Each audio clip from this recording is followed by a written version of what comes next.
If right before this TikTok ban went into effect, you were rushing to grab your videos from TikTok and share them over to Instagram, that's really interesting to me, especially because of a story I just saw one of my friends post. I was on Broadway with her, and I think she's an incredible creator and a very, very smart woman, business acumen. And she made this point about like how self-important are people for them grabbing their own content, being like, people have to see what I posted before I can no longer access it. And I thought that was fascinating because I'm not sure I shared the exact sentiment, but I thought the energetics underneath what she said were really important to examine, because I'm somebody who's been creating on TikTok for the last 3 years, nearly 700,000 followers. It's a business for me at this point. I mean, I get a great amount of satisfaction and gratification in terms of the self-actualization I've experienced and being able to share myself. And I'm very proud of my willingness to be vulnerable and authentic in front of potentially a lot of people. If you feel now that there was a pressure or like time-based stimuli affecting you about like, holy shit, this thing that I've been taking for granted, this ability for self-expression, this place for self-expression, I need to grab these and show people on the other app,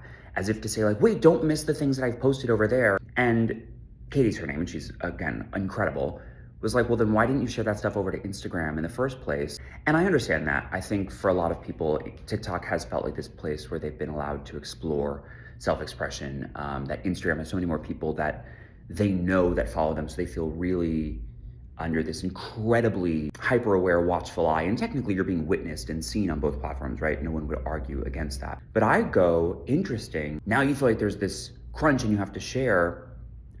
What barometer are you typically using in your life for who you be, how you share, what you share, and where you share it, whether it's on these social media platforms or in the real world, when there isn't this weird, the clock is gonna run out feeling? Holy shit, I took for granted this place where I was able to be myself.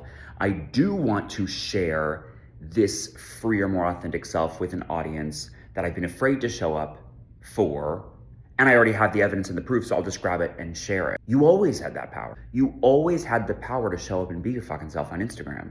So we might get TikTok back. We might not. We probably will. I don't fucking know. I have a vested stake in this too. It's how I built my business to way over 6 figures in the last 3 years. It's what I help people to do as well. Build personal brands, build online presences. That feels like a natural extension of yourself. That's like what I literally help people to do, is how I make money. I'd love to be back on Broadway again, but that's a separate story. But why did you need to wait until the finish line was like moved way closer to you and you were like, holy shit, before you were like, it does matter enough for me to be seen, even though I'm afraid. I do want to share all of my colors, and I don't want to be defined by who potentially might see it, because I don't want to manage and curate a version of myself that's merely tolerable and palatable. What barometer are you typically living by and sharing by?